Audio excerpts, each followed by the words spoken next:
I heard the jingle, which means that Zach must be here, right, Yaya? Where is he? Oh Oh, look at no! our guy. There he is. There he is. I heard Sean was a little bit feisty with you guys tonight. Oh, you know what? Well, first off, can you guys hear me? Yeah. Yes. Right on. It's preseason for everyone, so just want to make sure that I was good. Sean was very happy about the game to start off with, but then when the Bo questions kept coming in, it was Bo, is he the starter? You ready to announce that he's the starter? That's when he got feisty. In fact, the very final question that was asked to Sean about Bo, it was phrased as in a, hey, to Kay Adams last week, you said the band is still playing. Is the band still playing or is this thing up?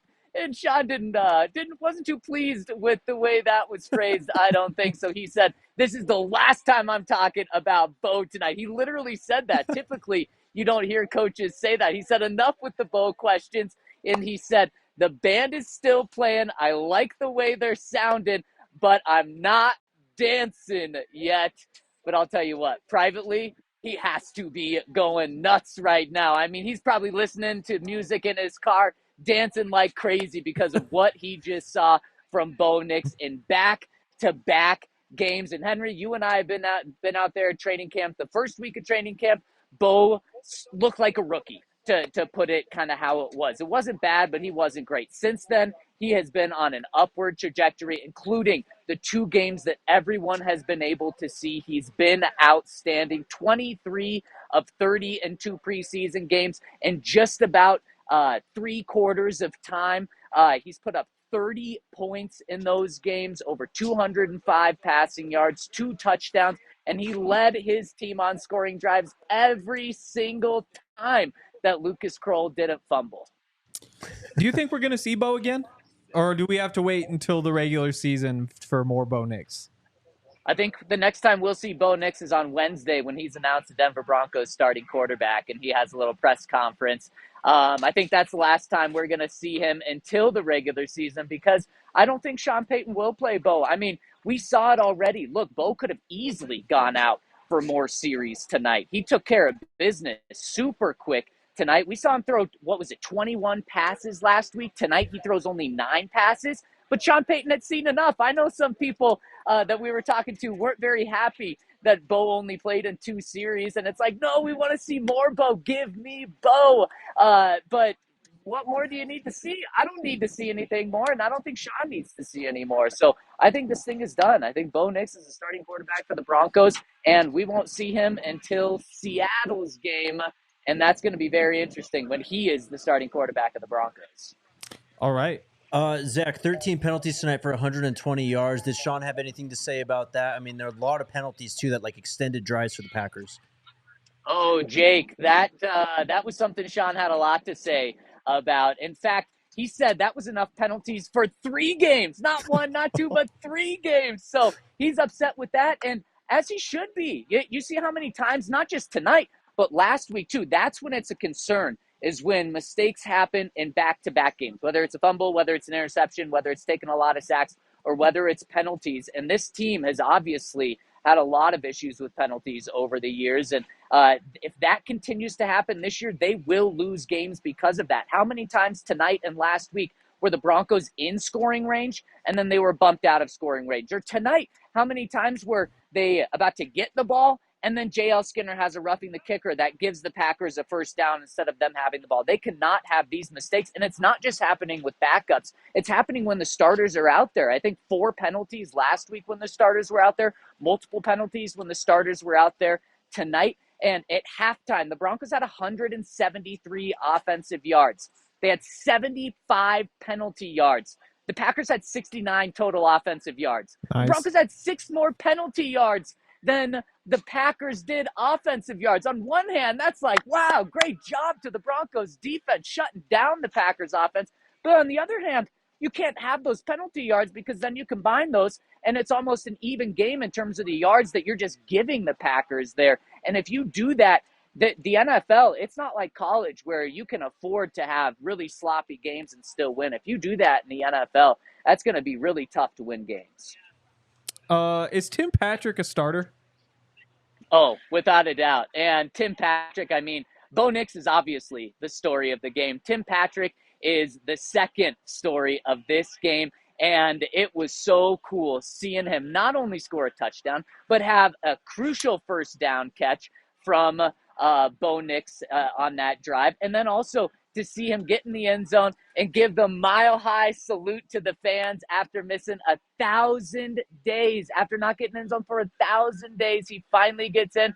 Yes, it's a preseason game, but I think that tells a lot just about what type of player, what type of person he is. And Jared Stidham told us after the game, and Sean said it too, you should have seen the ovation and how crazy the Broncos players went for Tim Patrick in the locker room after the game. Tim is such a likable guy by Broncos fans, and he is so embraced by this team. So not only is he a great person and a great story overcoming all of this, but now he's also a great player and a starter for this. I mean, he is the guy who he was before he got hurt. On third down, if you needed someone to have a catch before his injury, you're going to Tim Patrick. Who would that have been? That would have been Drew Lock, Teddy Bridgewater. Those are the guys that were throwing him the ball last time. They look for him on third down as a safety net. Now, clearly, Bo Nix is doing the same thing. When he needs a catch, he's going Tim Patrick's way. So he is a starter for this team. Well, that's great news. Sorry, Professor Cakes is just being hilarious in the chat. What else did you learn? What's the other big takeaway?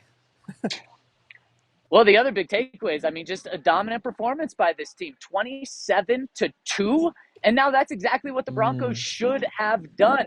They should have beat up on this team. They were playing all of their backups, but the Broncos did a really good performance on the ground for the Broncos in terms of stopping the run. We got to see Zach Allen in there, and he looked really good. Also, I loved what I saw from the cornerback spot, Jaquan McMillan, smothering coverage to force to get the ball back for the Broncos. Also, Riley Moss in good coverage. And after the game, Sean Payton said that the inside linebacker spot is still up in the air. It's a really close competition. He said that about that outside corner spot too. But I think we've seen what needs to be said, witnessed about that corner spot. I think it's going to be Riley Moss. But I think we're also going to see Jaquan out there on the outside when there's only two corners on the field, which is not going to happen a lot, obviously, in a nickel-heavy defense. But I think you're going to see Jaquan on the outside, kind of Chris Harris Jr. treatment. And then when there are multiple or three cornerbacks on the field, it's going to be Jaquan inside and then Riley Moss and Pat Surtain on the outside. That would be interesting. It would be. Zach, everyone's buzzing about Bo right now, but we have a rookie on the defensive side of the ball, and Jonah Ellis, that I think everyone should be very excited about. Did Sean say anything about him tonight? My goodness, yeah, he spoke very highly of him, and we actually heard Jonah's dad this weekend. I don't remember where it came from, but said that Jonah's still not fully back yet. And just think about that, how good he looks, and he's still not fully back from the injury that he had last year and not fully caught up where he wants to be with strength right now. And this guy looks great. I mean, to have a strip sack, force the fumble, and then recover your own fumble, and then he's in the backfield multiple other times throughout the game. He is a force to be reckoned with. And what we just talked to Baron Browning in the locker room, and he is very encouraged with what Jonah Ellis can be. And you look, and Sean Payton a couple of weeks ago put a very, very high bar on this rookie class, compared it to two other great rookie classes that he had back with New Orleans. And now you look, maybe this class can live up to those or be in the conversation at least. And remember, that class that he had in 2017 was like one of the best draft classes ever. And now you see this very promising start from Bo Nix, very promising start from Jonah Ellis. We all know that Audric Estime can be an absolute bowling ball out there. And then Devon Bailey, who did not play today as he was injured on Thursday. It's not a big deal, but the Broncos held him out of Friday's joint practice and then tonight's game just out of precautionary reasons. He might be the second best guy in this class outside of Bo Nix in this training camp and preseason. So you also have him, and that's a big recipe for success here. And Jared Stidham talked after the game just about how this group is so tight and so close, and everyone hangs out with each other. Everyone loves each other. He said after the season last year, 16 or 17 guys went to Aspen on a trip together, and he said that doesn't happen other places. When the season ends, you get as far away from your teammates as you can because you just spent like 5 months with them every single day. And he just says that Sean's culture is really sinking in here in year 2. Yeah, makes sense. I've never been to Aspen with somebody I don't like. Before you get out of here, Have you ever been to I get a Aspen? stroke from Yaya doing this thing with the mouse. Don't worry, I see it.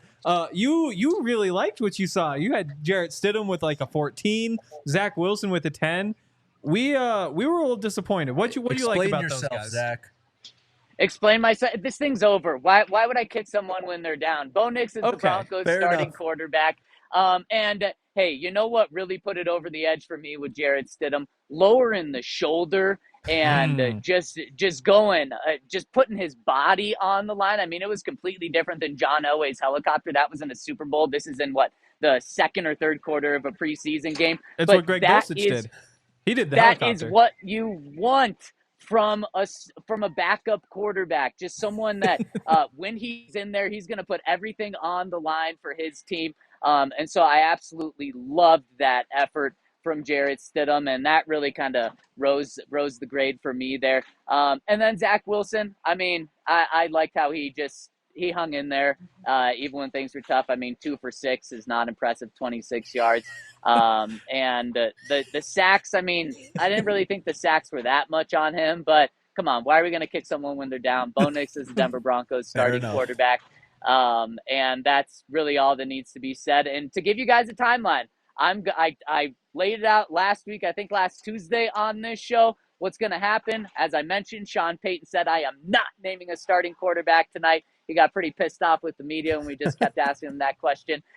What's going to happen is the Broncos will be in tomorrow to look at film. The players will be off on Tuesday. Then on Wednesday, they'll be back in to start preparing for their final preseason game. On Wednesday is when Sean Payton is going to tell the team that Bo Nix is the Broncos starting quarterback. Then we'll find out officially. He'll probably bring Jarrett Stidham, Zach Wilson, and Bo Nix in on Tuesday night on their off day, tell them all of the news that Bo's going to be the guy, and we'll all find out Wednesday. So just because he's not named the starting quarterback tonight isn't surprising, one, and it doesn't mean that he's not going to be named the starting quarterback this week. But it's not going to be tomorrow. All right. Well, we'll let you go, Zach, and I'll see you tomorrow. Hopefully you're not wrong about that, or I'm going to roast you. And good stuff. We'll see you tomorrow. See you, Zach. All right, let's go. 10:30 a.m. Early show. Let's go. Yeah, I thought it was Let's at 10. Bo. Let's Bo. Oh, let's Bo. Yes.